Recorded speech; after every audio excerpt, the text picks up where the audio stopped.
నీట్లో మంచి ర్యాంక్ రాని విద్యార్థులకు బెస్ట్ ఆప్షన్ సిఎస్ఈఎంఏ కోర్సులు అడ్మిషన్స్ జరుగుతున్నవి. నమస్కారం, మీరు చూస్తుంది సుమన్ టీవీ. నేను మీ కీర్తి. నాతో పాటు ప్రముఖ ఆస్ట్రాలజర్ బ్రహ్మశ్రీ గోరుగుంట్ల సురేష్ బాబు గారు ఉన్నారు. నమస్తే సురేష్ బాబు గారు. కీర్తి గారు నమస్కారం అండి. ద్వాదశ రాశుల్లో భాగంగా జూన్లో కన్య రాశి వారికి ఎలా ఉంటుందో తెలియజేయండి. సో కన్య రాశి వాళ్ళకు కూడా చాలా బాగుందని చెప్పాలండి. ఒక్క కుజుడు తప్ప మిగతా అన్ని గ్రహాలు చాలా అనుకూలంగా ఉన్నాయి వీళ్ళకి. ఇంకొకటి వీళ్ళకి కన్య రాశి వాళ్ళు కూడా షష్టగ్రహ కూటమి యొక్క ఇంపాక్ట్ పడి ఆపోజిట్ హౌస్లో ఎక్కువ ప్లానెట్స్ ఉండటం వల్ల ఇబ్బంది పడిపోయారు. అంటే అన్సర్టనిటీ ఎక్కువగా జరిగిందనమాట వాళ్ళకి. గోచారంలో ఎక్కువగా 7th హౌస్లో ఎక్కువ ప్లానెట్స్ ఉండకూడదు, కానీ వీళ్ళకి ఉండటం వల్ల కొంచెం ఇబ్బంది పడ్డారు. అయితే జూన్ మంత్ నుంచి వీళ్ళకి చాలా రిలీఫ్ అయితే వచ్చేస్తూ ఉంది అనమాట. ఓకే, సో మనం డీటెయిల్ కనుక చూసుకుంటే కన్య రాశి వాళ్ళకి ఉత్తర 2, 3, 4 పాదాలు, హస్త 1, 2, 3, 4 పాదాలు, చిత్త 1, 2 పాదాలు అంతా మనకి కన్య రాశిలోనే ఉంటారండి. పేరు బలం కనుక చూసుకుంటే వీళ్ళకి టో, పా, పీ, పు, షం, నా, టా, పే, పో పేర్లంతా కూడాను మనకి కన్య రాశిలో ఉంటారు. గ్రహస్థితి కనుక మనం చూసుకుంటే సూర్య సంచారం మిథున రాశిలో, బుధ సంచారం అగైన్ మిథున రాశిలోనే, శుక్రుని సంచారం మీన రాశిలోను, కుజుడు సింహ రాశిలో ఉన్నారనమాట. అంటే ఇక 12th హౌస్లో కుజుడు ఉండటం వల్ల ఈ కుజుడు కొంచెం ఇబ్బంది పెట్టే పొజిషన్లో ఉన్నారు. 12th హౌస్లో ఏ గ్రహం ఉన్నా మంచిది కాదండి. అందులోని క్రూర గ్రహం ఉంటే అంత మంచిది కాదు. నెగిటివ్ సైడ్లో ఖర్చు అవన్నీ ఎక్కువ పెడుతూ ఉంటారు అనమాట. వీళ్ళకి ఇది ఒక్కటే కొంచెం డ్రాబ్యాక్, బట్ ఓవరాల్గా అన్ని విషయాల్లో చాలా బాగుంది. మనం సూక్ష్మ గోచారం, లఘు గోచారం ఉన్న ఒక కాన్సెప్ట్ కనుక చూసుకుంటే మన మహర్షులు ఇచ్చిన దాంట్లో చూస్తే 10th హౌస్లో సూర్యుడు ఉండటం వల్ల బాగా కలిసి వస్తుందండి. ప్రొఫెషన్లో చాలా స్ట్రాంగ్గా ఉంటారు వీళ్ళు. ఏమంటారు, గెయిన్స్ ఆఫ్ లేబర్. మీరు ఎంతైతే కష్టపడతారో కష్టపడిన దానికి రిటర్న్స్ ఇమీడియట్లీ వచ్చేస్తాయి. ఇది ఒక బెస్ట్ టైం. మీరు ప్రొఫెషన్లో రిలేటెడ్లో ఈ మంత్, నెక్స్ట్ మంత్ ప్రొఫెషనల్ మ్యాటర్స్లో ఇలా పైచేగా ఉంటుంది. ప్రమోషన్స్ కానివ్వండి, ఇంకోటి కానివ్వండి, లేదంటే కాంట్రవర్సీ మ్యాటర్లు ఏమైనా ఉన్నా సరి చేసుకోవడానికి, జాబు మారటానికి, మీకున్న టాలెంట్ అంతా ప్రొఫెషన్ రిలేటెడ్ మ్యాటర్లో పెట్టి తద్వారా వీళ్ళు చక్కగా లాభం పొందే టైం ఇది. ఎనీథింగ్ అండి, ఈవెన్ పొలిటీషియన్స్ కానివ్వండి, లేదంటే బ్యూరోక్రాట్స్ కానివ్వండి, వీళ్ళంతా సూర్యుడు యొక్క ప్రభావం ఎక్కువగా ఉంటుంది. తర్వాత మార్స్ 12వ ఇంట్లో ఉండటం వల్ల ఇది ఒక్కటి వీళ్ళకి కొంచెం డ్రాబ్యాక్. ఏమవుతుందంటే వ్యాధుల ద్వారా సఫర్ అయ్యే అవకాశం ఎక్కువగా ఉంటుంది. ఖచ్చితంగా హాస్పిటల్స్కి వెళ్ళే అవకాశం ఎక్కువగా ఉంది. వీళ్ళ ఇంట్లో వాళ్ళు ఎవరో ఒకరు, తద్వారా హాస్పిటలైజేషన్ ద్వారా ఖర్చులు ఎక్కువ పెరుగుతాయి అనుకోకుండా. లేదంటే ఆల్రెడీ హాస్పిటల్స్ అంటే బడ్జెట్ ఎక్కువగా షూట్ అవుతుంది అనమాట. తర్వాత వృధా ఖర్చులు, బట్ టోటల్గా ఖర్చు with respect to the hospitals కానీ నెగిటివ్ సైడ్లో ఎక్కువ ఉంటుంది. ఊహించిన విధంగా వెళ్ళిపోతూ ఉంటుంది. జాగ్రత్తగా ఫైనాన్స్ ప్లాన్ చేసుకోవాలి. తర్వాత ఓవరాల్గా కనుక చూసుకుంటే శుక్రుని వల్ల 8th హౌస్లో ఉండడం వల్ల సంపదలు, ధనం ప్రవాహం చాలా బాగుంటుంది. ఉన్న ఛాలెంజెస్ ఓన్లీ కుజుడు వల్ల హాస్పిటలైజేషన్స్, బిల్లులు తప్ప మిగతా అన్ని విషయాల్లో ఏ ప్రకారంగా చూసుకున్నా కానీ చాలా బాగుందని చెప్పుకోవాలి. మనం డీటెయిల్స్ కనుక చూసుకుంటే సూర్యుడు 10వ ఇంట్లో ఉండటం వల్ల ప్రొఫెషన్లో అనుకున్న పనులు చేసుకుంటారు. మనకి మహర్షులు ఏం చెప్తారంటే అర్ధసిద్ధి, ధనం వస్తుంది ప్రొఫెషనల్లో. సదా ఆరోగ్యం బాగుంటారు. బంధుమిత్ర సమాగమ, అందరితో బంధువులతో కలిసి, బట్ మోస్ట్ ఇంపార్టెంట్ రాజదర్శన సల్లాపో అని చెప్తారు. తనకంటే పై అఫీషియల్స్ని కలవటము, ప్రమోషన్ తెచ్చుకోవటం, వీళ్ళకి కావాల్సిన బడ్జెట్ కానీ ఇంకోటి కానీ అడిగి చేయించుకొని వాళ్ళతో చక్కగా మాట్లాడి కన్విన్స్ చేసుకొని అన్నీ సౌఖ్యంగా ఉండే టైం అని మనం చెప్పుకోవాలి. బేసికల్గా ప్రొఫెషన్. తర్వాత ఇంటికి సంబంధించిన విషయాల్లో కొంచెం జాగ్రత్తగా ఉండాలి. ఇంటికి వీళ్ళకి లాస్ ఆఫ్ కంఫర్ట్ చూపిస్తుంది. మన సుఖంగా ఉండేది ఎక్కడంటే ఇంట్లో ఉంటాం, భార్య పిల్లలతో ఉంటాం కదా, అక్కడ కొంచెం డిస్టర్బెన్స్ వచ్చే అవకాశం ఎక్కువగా ఉంది. మనం ఇందాక బిగినింగ్లో చెప్పుకున్నట్టు మార్చ్ వీళ్ళకి అంత సరైన టైము. అంటే వీళ్ళు మార్చ్ వచ్చేటప్పుడు ఒక 30% గుడ్ చేస్తారు, కానీ ఒక 70% కొంచెం డిస్టర్బెన్స్ క్రియేట్ చేస్తూ ఉంటారు. ఏ ప్రకారం అంటే ప్రవాసం.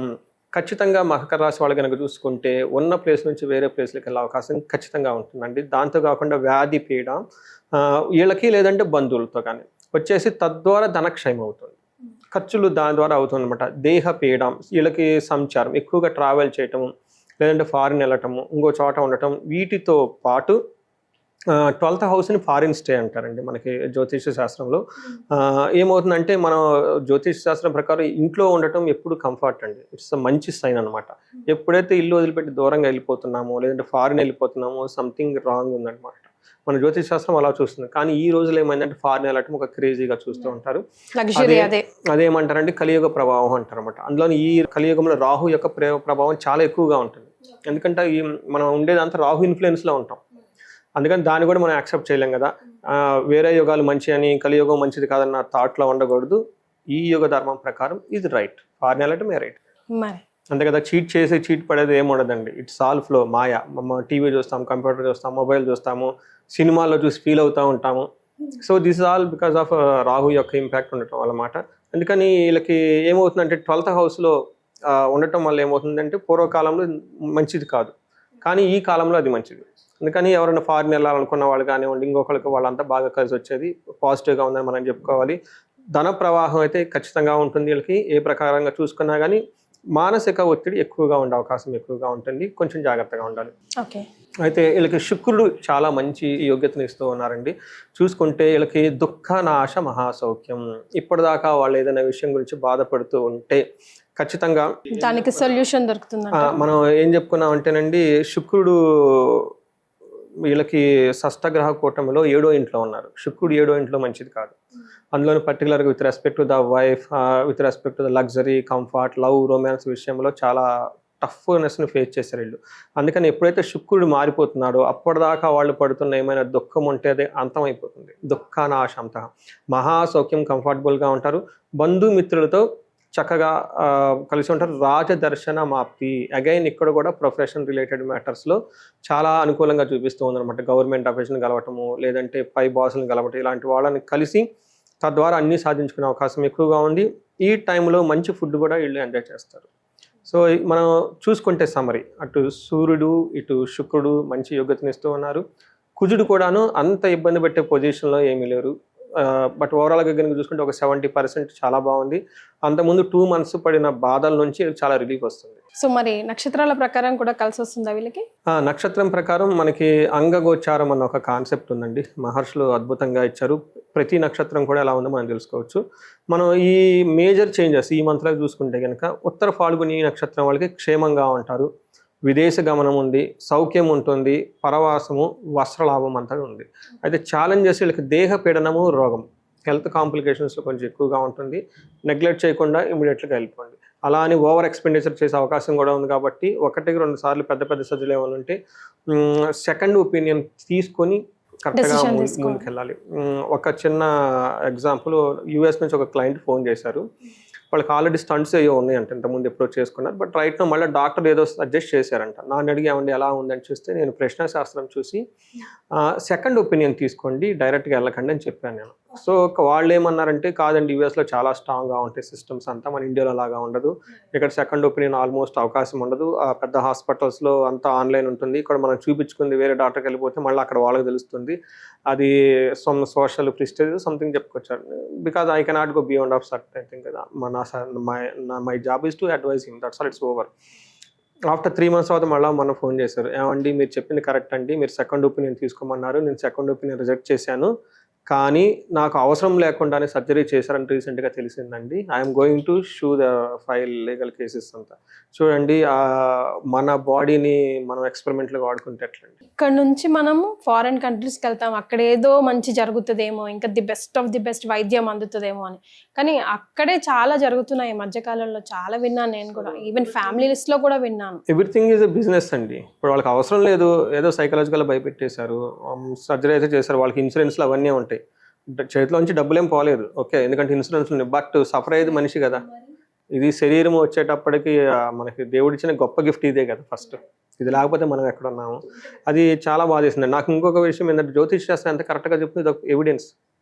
నాకు కాన్ఫిడెన్స్ పెరుగుతుంది కదా ఇలాంటి చెప్తే. సెకండ్ ఒపీనియన్ తీసుకోమని చెప్పేశాను.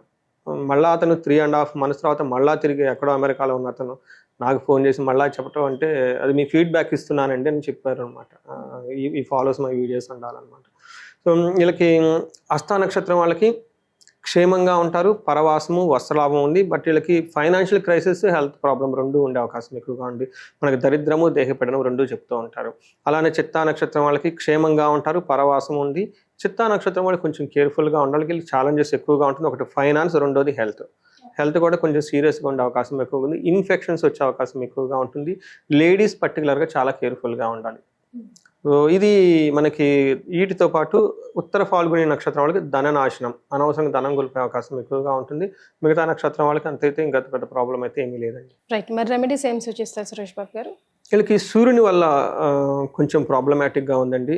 సూర్యుడు 10వ ఇంట్లో ఉన్నా కానీ 4వ ఇంట్లో ఉండటంతో కొంచెం ఫిజికల్గా హెల్త్ రిలేటెడ్తో ఉండటంతో పాటు, బట్ మేజర్ డెసిషన్ ఎక్కడంటే అండి 12th హౌస్లో కుజుడు ఉండటం వల్ల వీళ్ళు కందులు దానం చేయటం చాలా సింపుల్ అండ్ ఈజియెస్ట్ రెమెడీ. లేదంటే అట్లీస్ట్ కందిపప్పు దానం చేసినా కానీ ఈ రోజుల్లో ఎక్కువ కందులు దొరకడానికి కందిపప్పు చేస్తున్నారు. అంటే పరిహారాలు కూడా మోడర్నైజ్ అయిపోయాయి అనమాట. సూపర్ మార్కెట్లో వెళ్ళిపోవటం, ఒక కేజీ టక్కన పిక్ చేసుకోవటం, అందువేళ ఎవరికైనా ఇచ్చిపోవడం, దండం చేసుకొని వెళ్ళిపోవటం. అలా ఫాస్ట్గా చేయగలగాలండి. అంటే లేదంటే అన్ని చాలా పెద్దగా, అంటే మనం బిజీగా ఉంటాం ఉదయం నుంచి సాయంత్రం వరకు, టైం ఉంటుంది.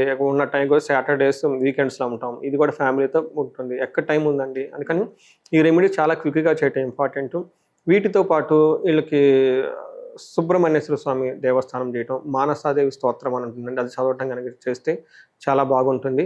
మిగతా అన్ని విషయాల్లో ఇంకా ఎవరైనా గనక ధనానికి ఇబ్బంది పడుతున్న కుబేరు పాశుపతం చేపించుకోవటం, తర్వాత కొంతమందికి వైఫ్ అండ్ హస్బెండ్ మధ్య సరైన అవగాహన లేకపోవటము, లేదంటే పెళ్లిలో ఏదైనా లేట్ కావటం, దోషం ఏమైనా ఉంటే కనుక మనకి కన్సల్ట్ అయితే ఒకసారి జాతకంలో చూసి ఏమైనా దోషాలు అవన్నీ ఉంటే చూపించుకుంటే వాళ్ళకి అన్యోన్య దాంపత్య పాశుపతం కానీ వర పాశుపత అభిషేకాలు ఇవి చేయించుకుంటే బాగుంటుంది. రైట్. సో కన్యా రాశి వారికి జూన్ నెలలో ఎలా ఉంటుందో తెలియజేశారు. ధన్యవాదాలండి. ధన్యవాదాలండి.